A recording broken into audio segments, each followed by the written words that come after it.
Todos, sejam todos muito bem-vindos em nome da Liga. É com enorme prazer que a gente vai apresentar a vocês a primeira palestra da Liga de Pequenos Animais e de Animais de Companhia em geral. Hoje a nossa primeira palestra vai ser com a professora Paula Suzana Elisa Maciel Paul, e ela vai falar sobre esporotricose felina. Já posso começar? Pode começar, professora, fica à vontade. Muito obrigada por aceitar o convite. Nada.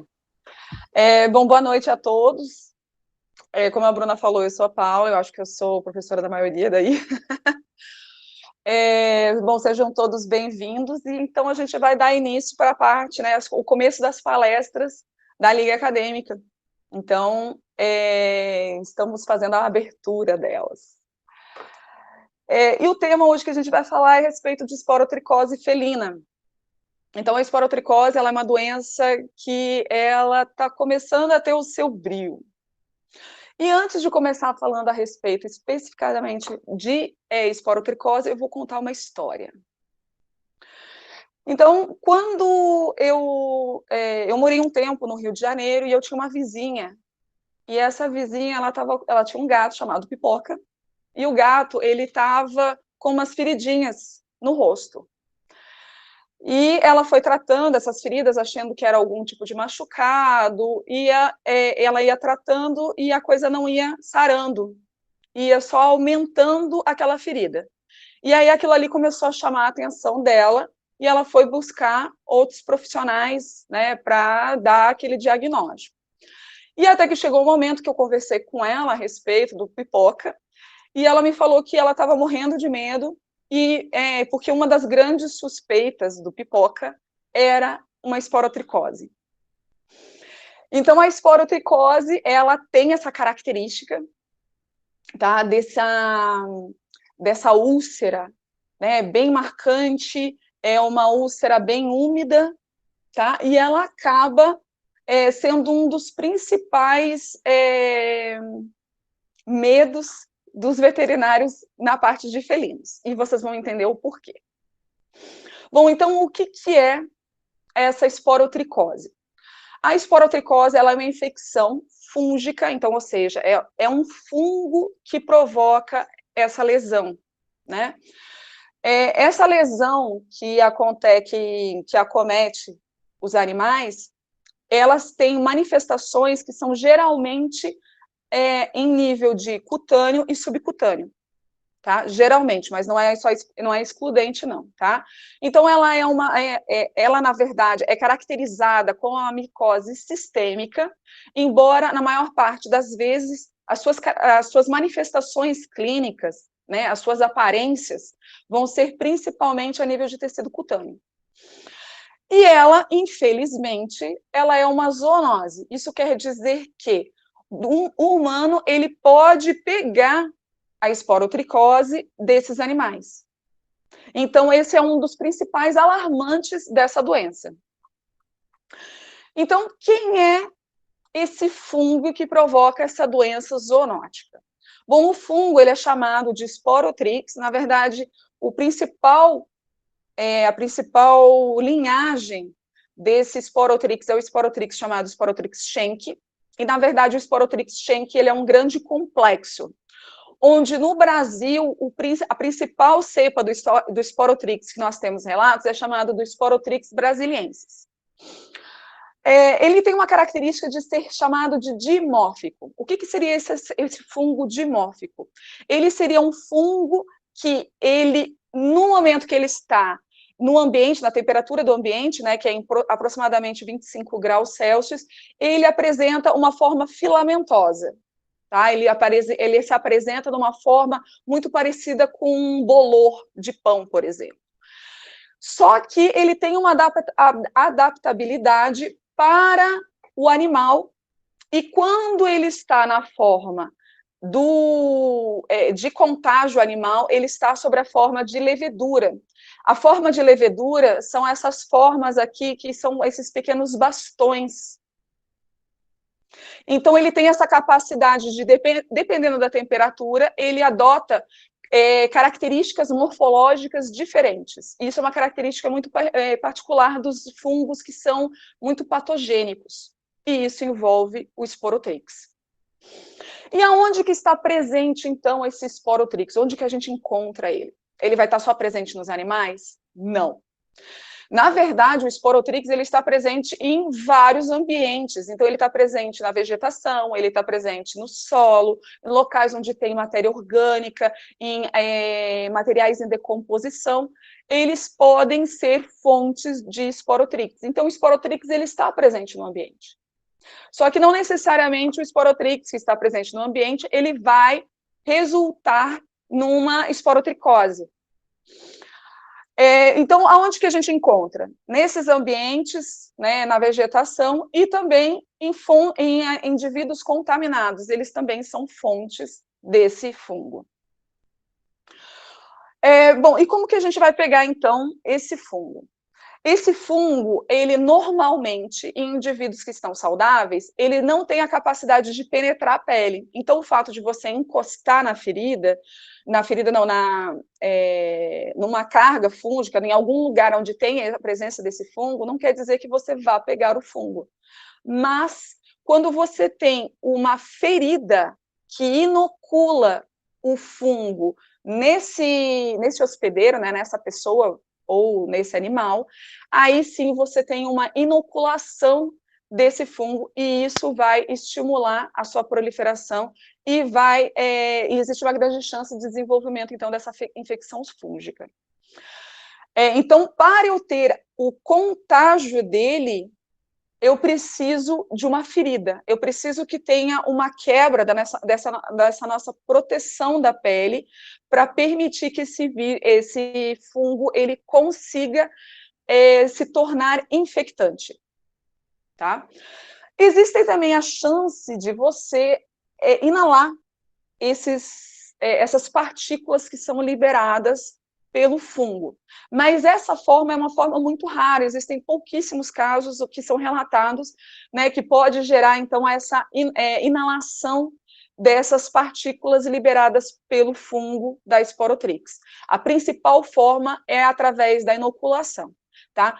Só que, no caso, isso a gente está falando de pele da parte cutânea, né? Então, quando a gente entra, por exemplo, na parte de mucosas e região de olho, então, por exemplo, a gente não necessita de uma ferida prévia, tá? Basta a introdução desse fungo e aí já é capaz de gerar toda a esporotricose, seja na pessoa ou seja no animal. Então, independente se for sobre a forma da passagem, né, de um animal para o humano, ou seja, do humano adquirindo no ambiente, tá? Na forma cutânea, a forma que a gente absorve, né, que a gente adquire esse fungo é através dessa lesão que vai acontecer na pele.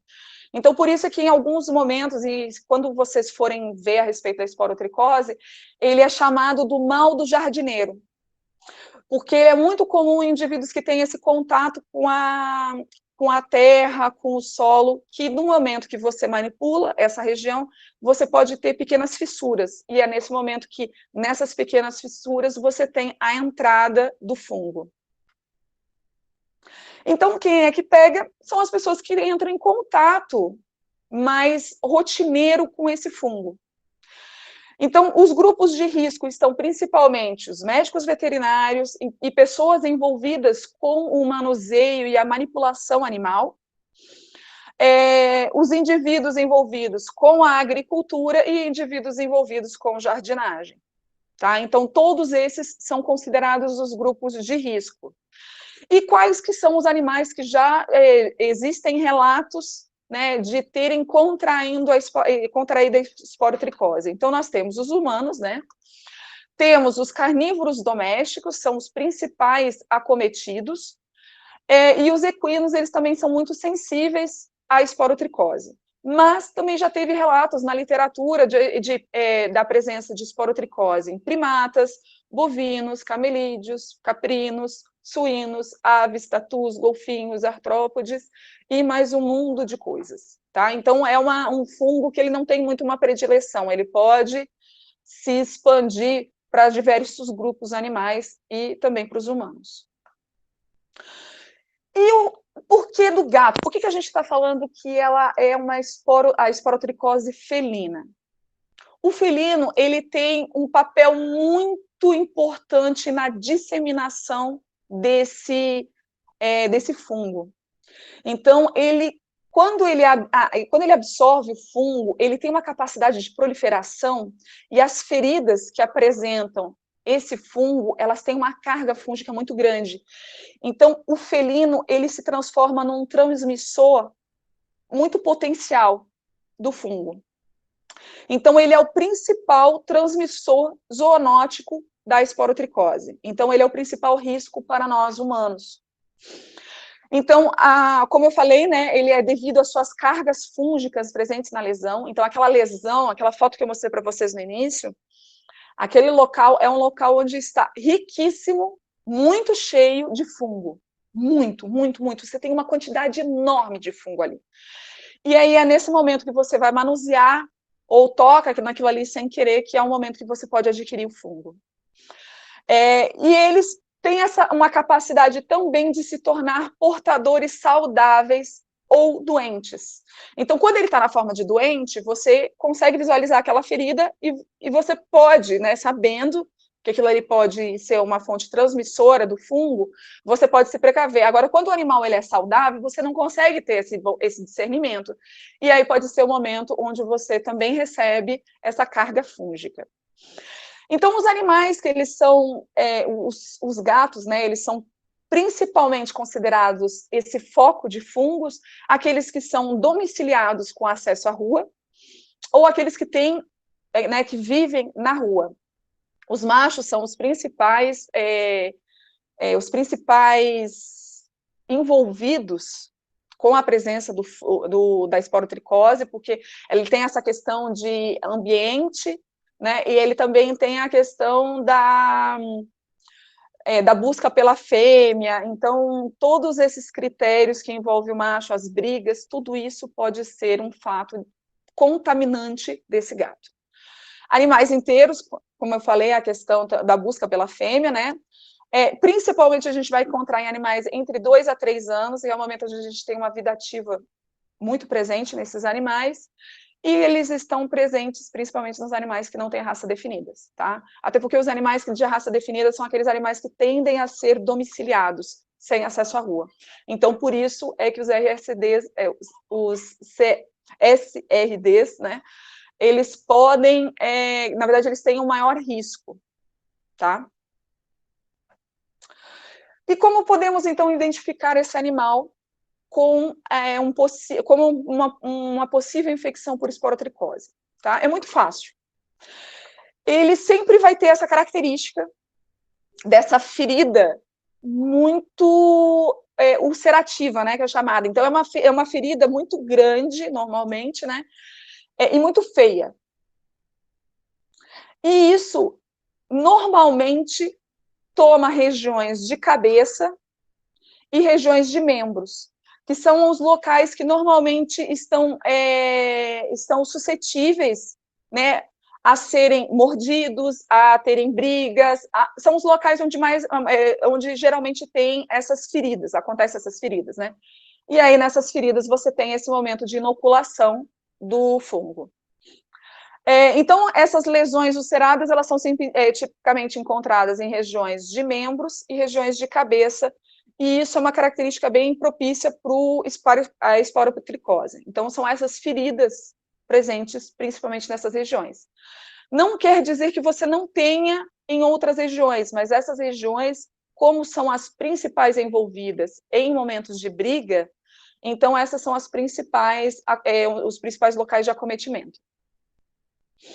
Então, como eu falei para vocês, os gatos, eles podem ter um acometimento sem manifestações clínicas, né? Ele pode ter uma infecção subclínica, ele pode ter a presença das lesões únicas ou múltiplas, espalhadas pelo corpo todo, e pode também envolver o sistema respiratório. tá? A questão do sistema respiratório, ela é muito pontual, não quer dizer que em todos os casos vai estar envolvido, mas também não é uma situação rara. Normalmente, o que vai acontecer é o seguinte, você tem um animal, né, que o animal tem esse hábito de arranhar tronco de árvore, de enterrar as fezes, e é nesse momento onde ele adquire o fungo. Ele adquire o fungo nas unhas, nas patas, e aí das unhas e das patas, ele começa, no ato de se lamber, ele espalha para o restante do corpo. E aí, caso ele tenha uma ferida, né, nessas regiões, ele pode adquirir a infestação clínica, ou senão ele pode somente permanecer com a presença do fungo em seu pelo e em sua estrutura. Então, ele pode tanto ser um carreador, né, funcionando como um vetor, funcionando como se fosse um ônibus da esporotricose, ou ele pode, a partir de uma ferida, né, inocular essa esporotricose. O período da incubação, ele vai depender de 3 a 84 dias, então é um período bem variado, e tudo vai depender do tamanho da ferida, a carga fúngica, a estrutura imunológica desse animal, a situação nutricional, então são vários fatores envolvendo nisso. E os sinais clínicos, eles se iniciam com uma lesão nodular, então ela começa com uma lesão, um inchadinho naquela região. Esse inchado, ele é um inchado bem firme, então na hora que você palpa, você vê que ele não é uma coisa mole, molenga, você vê que ele tem uma estrutura firme, e à medida que vai se passando, ela começa a aflorar, então, essa úlcera. Então, ela começa com uma lesão, e depois, então, ela aflora com essa úlcera. Nesse momento que ele aflora com essa úlcera, é o principal momento onde ele vai soltar, né, a maior carga fúngica nesses ambientes. Quando ele adquire essa situação de sinais clínicos respiratórios, ele pode apresentar sinais de espirro, dispneia e secreção nasal. Tá? Então, é o momento onde ele, por exemplo, ele vai se lamber, que é o momento onde ele vai entrar em contato com essa mucosa superior com esses fungos, e aí ele pode ser o momento onde ele vai inspirar isso e pode adquirir uma sintomatologia respiratória. Existem também outros possíveis sinais clínicos inespecíficos que podem estar presentes nesse animal, como, por exemplo, anorexia, desidratação e perda de peso, associada a todos esses outros fatores. E como a gente consegue identificar, então, essas lesões no humano? Eu sei que não é nosso papel ver a lesão e diagnosticar essa lesão em humano, mas nós temos que ter também a capacidade, como nós somos grupo de risco, de identificar, no momento que ela aparecer, de poder compreender que existe uma possibilidade, né, de ter sido um fungo. Então, normalmente, nos humanos, ele tem uma característica também cutânea, mas ela tem uma característica mais para linfocutânea. O que isso quer dizer? Isso quer dizer que no momento da inoculação, ela vai brotar com o nódulo, depois ela vai atingir, vai formar aquela úlcera, né, aquela ferida feia, e aí ela vai se estender pelo sistema linfático. Então, ela pode seguir, né, como se fosse um caminho subindo, né, a partir daquela lesão inicial. Então, por isso que ela é chamada também de uma lesão linfocutânea. Então, ela segue aquele caminho da linfa e ela vai se estendendo a lesão. Então, essa característica, por exemplo, aqui da perna, é exatamente isso. Então, ela foi uma ferida que provavelmente ela aconteceu aqui na batata da perna, e aí, por ela ter essa capacidade, né, de pela linfa ela se expandindo, ela foi trilhando esse caminho. Indivíduos que são imunocompetentes, imunodeprimidos, desculpa. Indivíduos que estão imunodeprimidos, então, ou seja, que têm uma imunidade um pouco baixa, seja por qualquer fator, seja por causa de medicamento, seja por causa de doença, eles têm uma característica de uma doença mais severa do que a linfocutânea, ou mesmo a linfocutânea mais severa, tá? Então, indivíduos que estão imunocomprometidos, eles podem ter acometimento de ossos, principalmente das regiões das articulações, pulmonar, e em casos muito raros pode ter acometimento das meninges. Então, pode gerar uma meningite fúngica. Então, você também tem essa possibilidade, né, de uma lesão muito mais severa. E é justamente por causa disso que ela é considerada uma micose sistêmica e não apenas cutânea.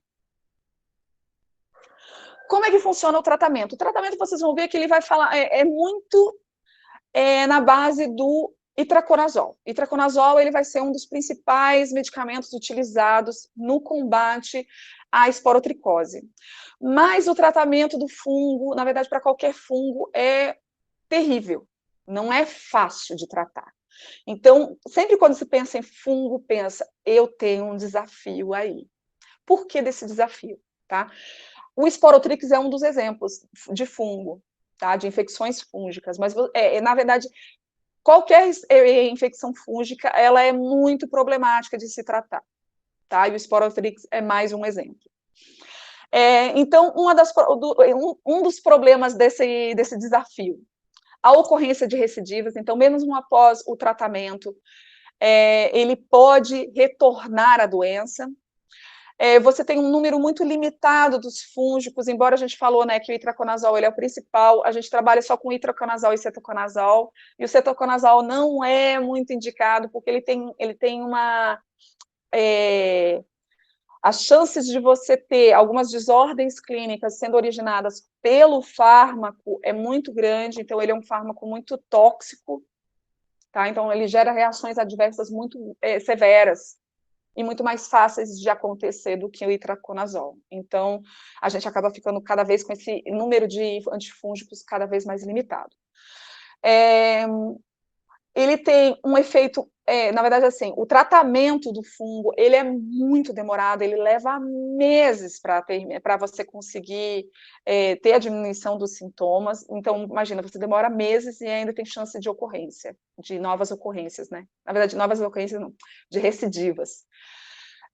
Então, esse prolongamento desse remédio, né, por meses, isso favorece ao surgimento desses efeitos adversos da medicação. Então, principalmente, você entra com um medicamento que é tóxico, mais tóxico, né, como o cetoconazol. Então, é interessante, quando você vai fazer o tratamento desse animal, fazer monitoramento de algumas enzimas, principalmente as hepáticas, para visualizar como é que está essa questão da medicação. Uma outra questão também quanto ao problema do tratamento, baixa resposta ao tratamento, tá? Então, por mais que você entre com itraconazol, o animal não responde, e isso é muito frustrante. Então, é frustrante tanto para o veterinário, mas principalmente para o dono, porque ele faz a medicação para gato via oral, ela é muito difícil de dar, ela é muito complicada, e aí o dono ele acaba tendo que controlar esse contato do tutor, né, com o animal, então isso também acaba desgastando muito a relação, então fica tudo muito conturbado nesse momento. Por ele ser muito longo, você tem um alto custo, né, e ele deve ser continuado um mês após o desaparecimento dos sinais. Então, eu falei que são 3 meses aproximadamente de tratamento, e aí, então, 3 meses mais um mês, então, ou seja, são aproximadamente 4 meses de tratamento nesse animal. Para depois desses 4 meses, possivelmente, você ter uma recidiva. Então, olha a complicômetro que é isso. Bom, quanto aos protocolos, existem diversos protocolos. Existem protocolos somente com itraconazol, existem protocolos utilizando o itraconazol com iodeto de potássio, que ele dá ele favorece, né, a ação do itraconazol. E você tem outras medicações, por exemplo, como você tem outros fármacos que podem ser associados caso você tenha recidivas, caso você veja que não tenha não tem uma ação correta do itraconazol, né, você pode, tem várias possibilidades. Existem protocolos diversos, eu entrei aqui com 3, mas, né, se vocês tiverem um dia chegarem com um animal desses, saibam que existem muitos outros protocolos, tá? Então, como eu falei para vocês, o tempo em média de tratamento leva aproximadamente 4 meses, né? Então, eu falei 3, né? Eu enganei, são 4 meses, então, ou seja, se em 4 meses resolveu, mais um mês, 5 meses, tá? Com possibilidade de ir até 9 meses. É muito tempo. Existem alguns relatos na literatura de associação com a criocirurgia, então, ou seja, você retira aquela região ulcerada e entra com a medicação de itraconazol e parece que tem uma resposta muito boa. Então, pode ser uma possibilidade, mas tem que ver como é que está a situação do seu animal. E no caso, aqueles animais que já apresentam sinais respiratórios, eles têm indícios na literatura que fala que eles têm uma grande chance de falência, né, de vir a óbito, mesmo sem o término do tratamento, tá? Então, são animais de maior risco, de pior prognóstico. Como é que se detecta, então, essa esporotricose? Aí tem uma coisa boa. A esporotricose, ela tem a técnica padrão ouro, que é a técnica onde a gente a gente faz a coleta do fungo, né, na lesão, e inocula isso numa placa para estimular o crescimento e visualizar, e aí depois de um tempo você determina se é ou não esporotrix, tá? Esse é o padrão ouro. Mas existe uma forma muito fácil de você ver que você consegue ter um diagnóstico momentâneo. Então, isso é uma grande facilidade que nós temos na clínica veterinária. Como é que é feito isso? É a chamada do imprint da lesão. Então, como é que funciona esse imprint? Você pega aquela lesão, não precisa limpar a lesão, na verdade, o interessante é que você não limpe, porque se você limpar, você retira os fungos dali, então é interessante você não limpar aquela lesão. Você pousa a lâmina, né, a lâmina limpa, né, sobre aquela lesão, a lesão não limpa, e depois você retira ela e você vai ver que vai ter um monte a secreção vai ficar ali naquela lâmina, tá? Fixa, cora, e aí você consegue visualizar no microscópio. Viu a presença das leveduras, tá? Que elas estão aqui do lado, essa carinha delas, tá? Essas bolinhas. Viu a presença dos fungos, já desconfia de uma esporotricose, tá? Principalmente se for um felino. Então, veja, é possível de você, mesmo no dia, você já encontrar a presença desses fungos. O bom é que, como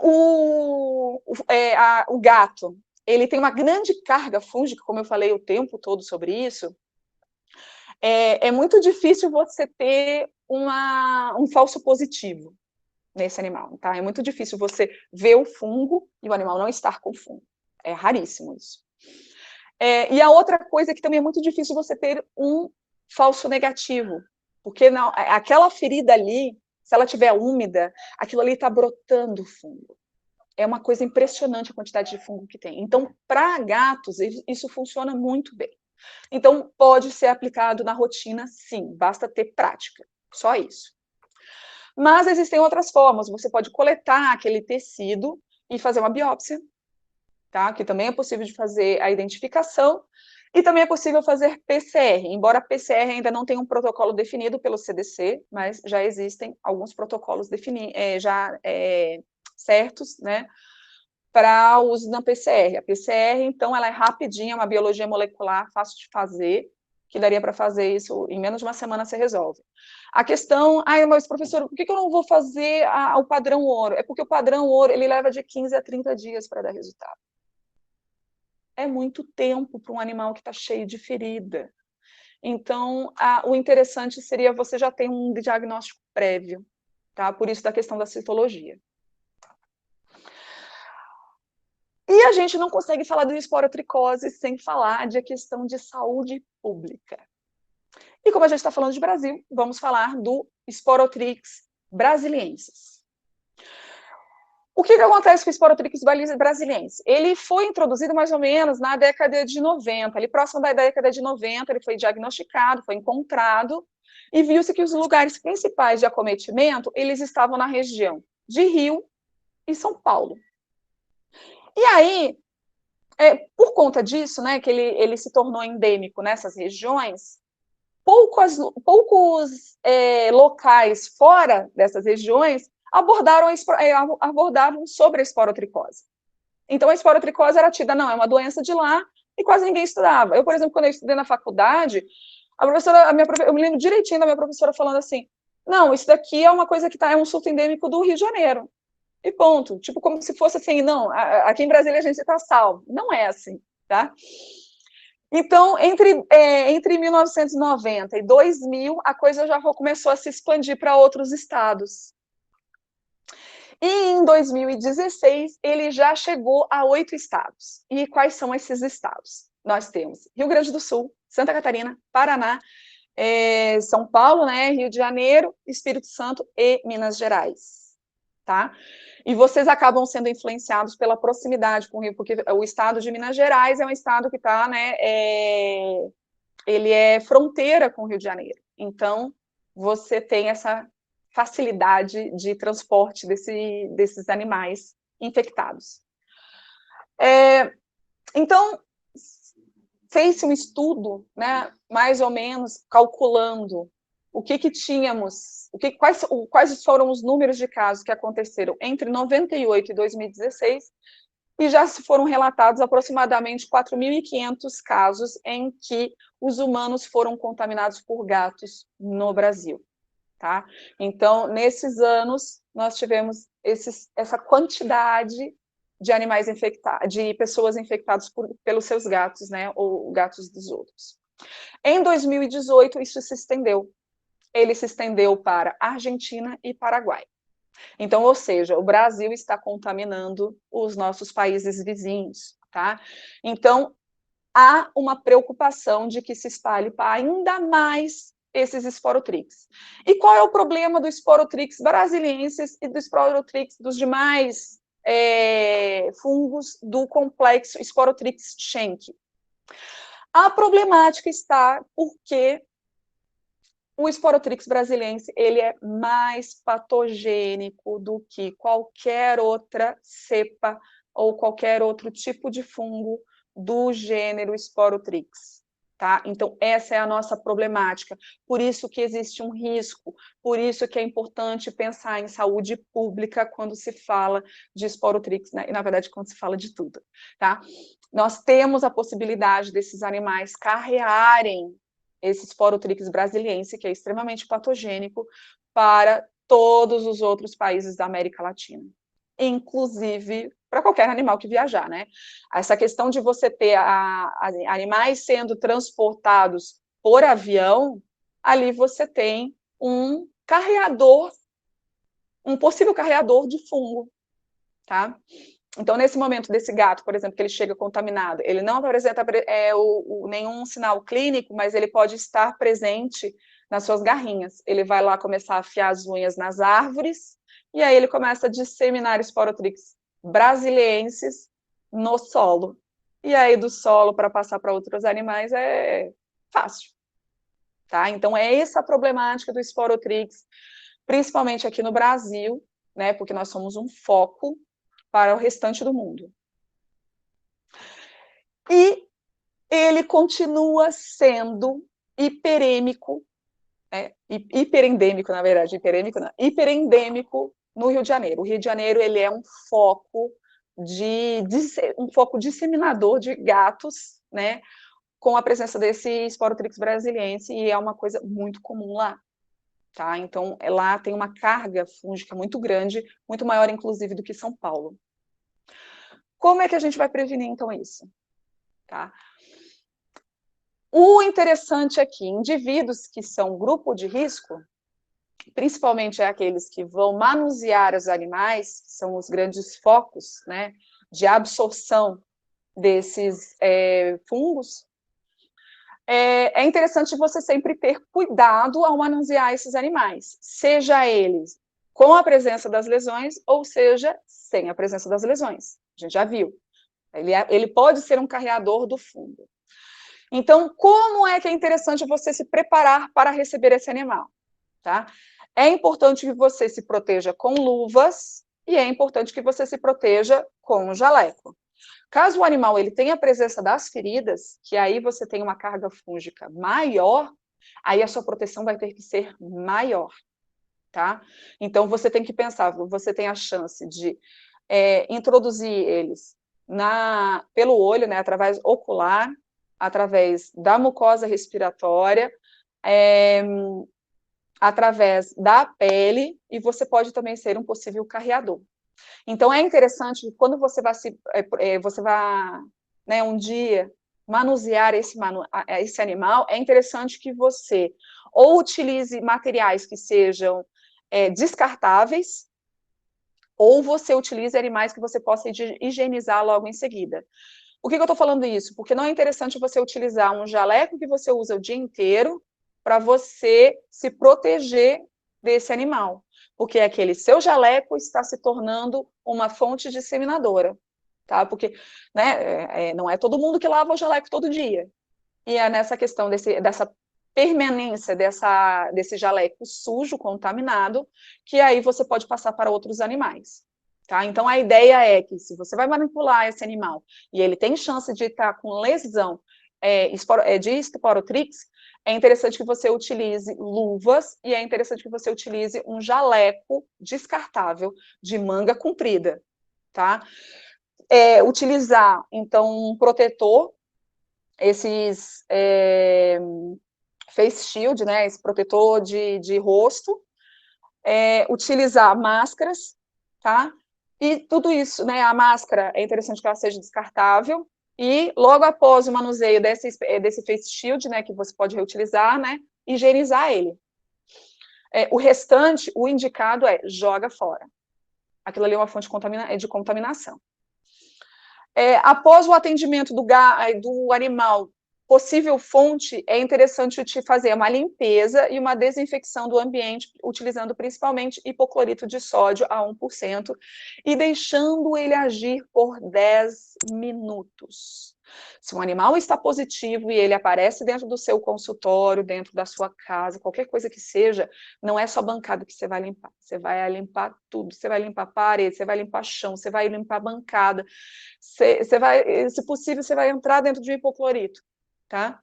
Para você não ter chance nem de passar e nem de se autocontaminar, porque no momento, por exemplo, que você está com jaleco, você não limpa, você manuseou o animal, você toca nele, esfrega o olho, pronto, você adquiriu já o esporotrix, não precisa da ferida, não. Então, é interessante o uso do avental descartável de manga longa, luvas de procedimento que são descartáveis, isso é obrigatório, não tem como tirar isso.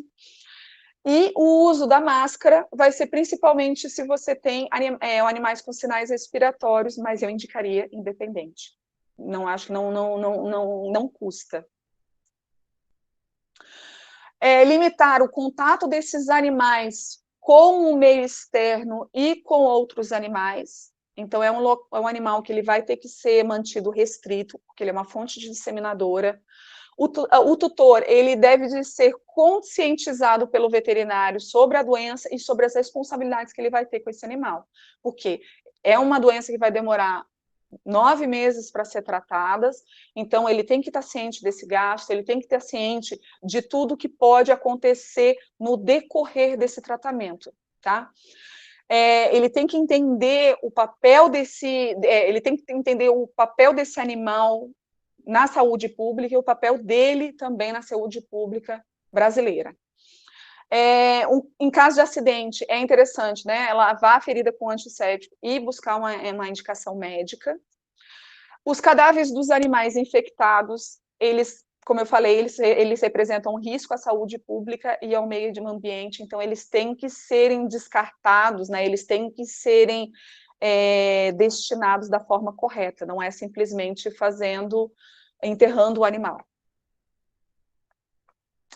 E é isso, gente. Bom, retomando a questão da pipoca, na verdade o pipoca não tinha a esporotricose, o pipoca tinha um linfoma, então nem toda lesão que tem aquela característica, ele também quer dizer que ele seja só possível de ser uma esporotricose. Então, existem várias outras doenças, por exemplo, carcinoma de célula escamosa, o linfoma, você tem o TVT, que é o tumor venéreo transmissível, que também tem essas características. Então, existem várias outras doenças que podem ter essa mesma característica da esporotricose. Certo? Alguma dúvida?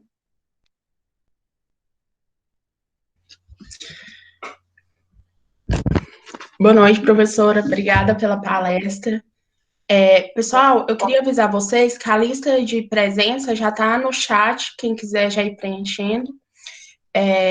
Professora, antes de abrir para as perguntas, fala um pouquinho para nós sobre o laboratório que a senhora está montando para diagnóstico de esporotricose aí em Santa Catarina.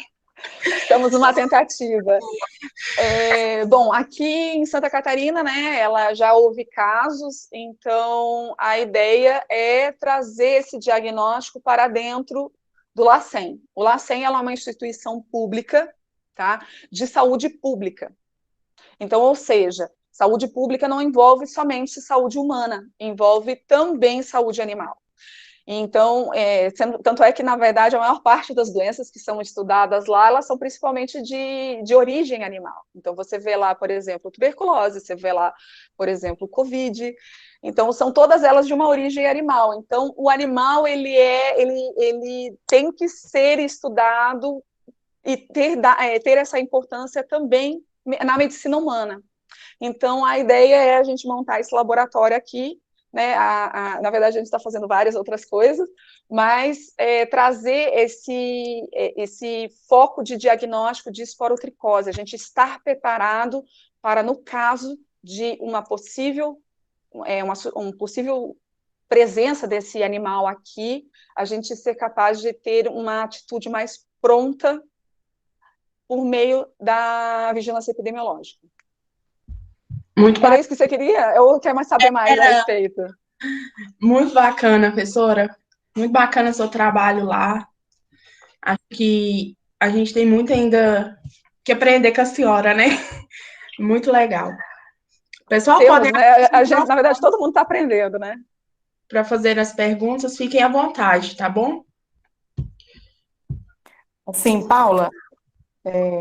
Elisângela. Oi, Elisângela, há quanto tempo? Pois é. Deixa eu te... Só uma curiosidade. Então, quer dizer que essa doença, a ferida não é em si da doença, é uma porta de abertura para a doença, é isso? Ela precisa de uma fonte que inocule ela. Tá? Ele não tem a capacidade de penetrar na pele. Entendi. Então, normalmente, quando acontece a lesão, a primeira lesão, né, aquele nódulozinho, ele vai acontecer no local da inoculação. Entendi. Mas aí ela pode se expandir para tudo. Mas ela causa lesão também, né, professora? A partir da lesão inicial, ela vai se expandir. Eu tive um congresso em 2019 sobre felinos. E lá o pessoal, tipo assim, eu achei que o foco seria FIV-FeLV, né? E não. O que mais se falou lá foi sobre esporotricose. E como o Rio de Janeiro é uma guerra contra a esporotricose.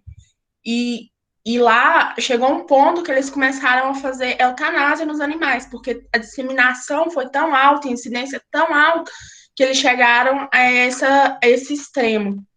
E mesmo assim, eles relatavam que as cuidadoras tiravam o animal do consultório quando a indicação era não tratar, quando as feridas estavam muito espalhadas, e já pegava, passava na farmácia, comprava o protocolo e elas mesmas faziam.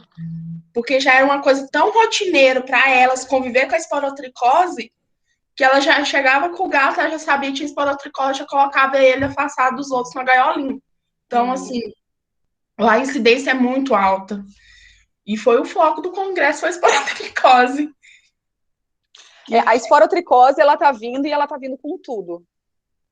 Tá? E eu acho que não vai demorar muito tempo para ela atingir todo o Brasil. Igual aqui o NAI mesmo, eu nunca vi um caso na clínica. Fazer 3 anos que eu tô estagiando, eu nunca vi. E isso é um problema. O fato da gente não ter a presença dele faz com que a gente não tenha medo dele. E isso é um problema. É aí que mora o erro. É assim, gente, e isso é uma dica que eu dou para o resto da vida de vocês.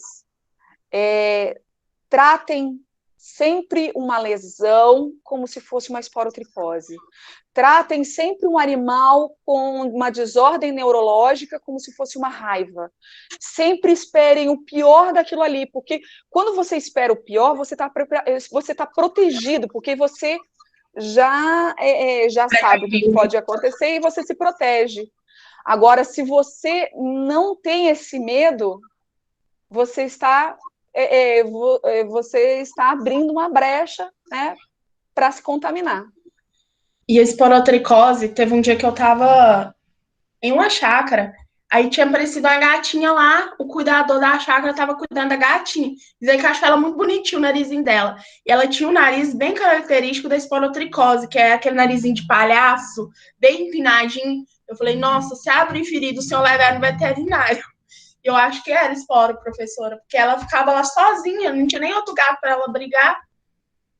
É possível. Mas, assim, o bom é que quando você vê essa ferida logo, você identifica ela logo, você tem a chance do tratamento ele ser mais efetivo, né, ele ter uma resposta melhor, é muito melhor do que nesse caso, como você falou, da mulher que estava com o animal tomado de esporotrix, né, com várias feridas, né? Então, você tem essa possibilidade, por exemplo, da criocirurgia. Então, você remove aquele foco daquela lesão, e, a partir daí, você entra com itraconazol. Então, isso facilita a medicação, o tratamento do animal, a recuperação, nossa, e muito. Só que você só vai conseguir isso quando o animal ele for, né, em seguida para o veterinário. Isso é muito bacana, professor, porque eu ainda não tinha ouvido falar sobre o uso da criocirurgia aplicada à esporotricose. Muito legal. E os relatos são bons, de bons resultados, só que não é possível em todos os animais. Sim. Porque a criocirurgia também, ela tem contraindicações, né, professora? Não é todo animal que pode ser submetido. Tem uma série de cuidados. Além dele não ser em todos os animais, né, se você tem ele com várias lesões, né, isso vai se tornando cada vez menos viável. Então, quanto menor o número de lesões, também depende da região das lesões, né? Se for regiões, por exemplo, de membros, né, dependendo da região dos membros, podem ser mais fáceis do que, por exemplo, região nasal. Então, tudo vai depender também de onde que se é possível de a execução. Então, são vários fatores. Professora, e uma dúvida? No caso, quando não tem a lesão exposta, igual na gatinha que eu suspeitei, porque era bem na pontinha do nariz, ou quando a lesão ela é mais fechada, mas já tem um aumento de volume, pode ser feita a punção para o diagnóstico? Então, o que pode se fazer? Você pode fazer um PAF, né? Você pode fazer uma punção por agulha fina. Então, você introduz a agulha lá dentro, você puxa as células e vê se consegue ter a visualização dos fungos. Caso contrário, se você não conseguir, né? Porque a citologia, a partir de uma célula, de uma ferida que ela não está ainda aberta, né? E ulcerada com a presença, aquela suporativa que é chamada, né? Que é uma ferida úmida, a citologia ela já tem menor chance de ter um efeito positivo, vamos dizer assim, de ela ser realmente efetiva no diagnóstico. Então, nesse caso, o que eu indicaria seria uma biópsia. Ah, sim, muito bacana. Pessoal, podem tirar suas dúvidas. Alguém tem alguma?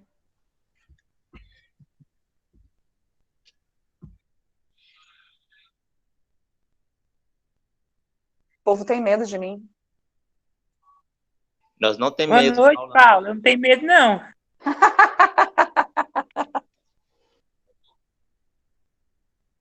Alguma dúvida, Muito Breno? bem explicado, Paulo. Não, não, Bruno, foi bem explicada a Paula. Ficou bem. Então é isso, Eu tenho. professor. Peraí. Eu tenho uma assim, que você falou que eu precisa de uma porta de abertura, digamos assim, precisa de uma ferida inicial, né? Mas as feridas que ele vai causar depois, vai ser somente ali onde iniciou? Ou pode ir para outros lugares que. Aquilo ali vai se estender. Tá. A inoculação inicial, ela só é a porta de entrada. A partir daquilo ali, ele pode tomar o resto do corpo do animal. Vai depender de fatores individuais desse animal, né? Então, ele pode,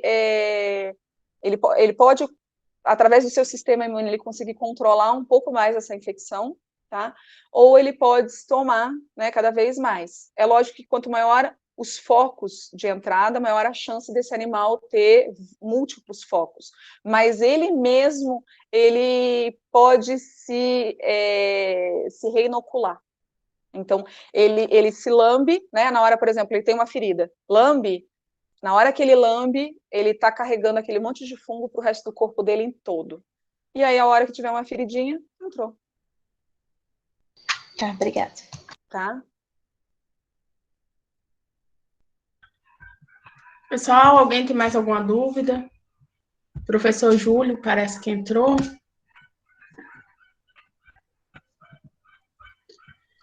Júlio, você tem alguma dúvida? Eu tenho uma dúvida, nem vi, né? Que agora que eu entrei. Olha só, não tem nem vergonha. Eu pensei que ia mais longe. Aí, a reunião, estava na reunião, filha, do NDE. Até agora? Não, faz um tempinho que ela acabou. Faz uns 10 minutos. Eu falei, eu vou entrar lá que eu pego um pedacinho, né? Não, é que me falaram que eu tinha até às 19. Eu estava tentando respeitar esse horário. Não, então tá bom. Eu tenho 1 minuto, então. É. No meu, A você tem reunião 3 ainda minutos. rendeu lá. A minha reunião ainda rendeu lá, viu? Eita. Mas deixo aí as questões para vocês aí, fico ouvindo. Se tiverem ainda. O povo não tem dúvida. Esse povo é calado, né? Até na minha aula fica tudo calado, fala nada. É raro você tirar uma fala de algum deles aí. É difícil. Ô, professor, nós responde? Não, não fico falada, não. Eu pergunto. Ah, você está aqui, Elisângela? Eu tô, né, lógico. Faz uma pergunta aí, então, aí. Tá, Aproveita. Ah, foi a primeira que eu fiz. Tá bom. 2 coisas acontecem, entendeu tudo ou não entendeu nada. Aí nem Pois pergunta. é. Pessoal, tá aí no chat a lista de presença. Por favor, preencham, vai ser através dela que a gente vai emitir os certificados. E atenção aos nomes, para não colocar nome incompleto ou esquecer alguma letrinha. Confiram antes de enviar, por favor. Bruna, só uma dúvida. Boa noite. Esse e-mail, esse certificado, ele vai ser mandado por e-mail ou tem que pegar na faculdade? Isso ainda vai ser averiguado pela direção da Liga e a gente vai estar repassando no grupo. Ok.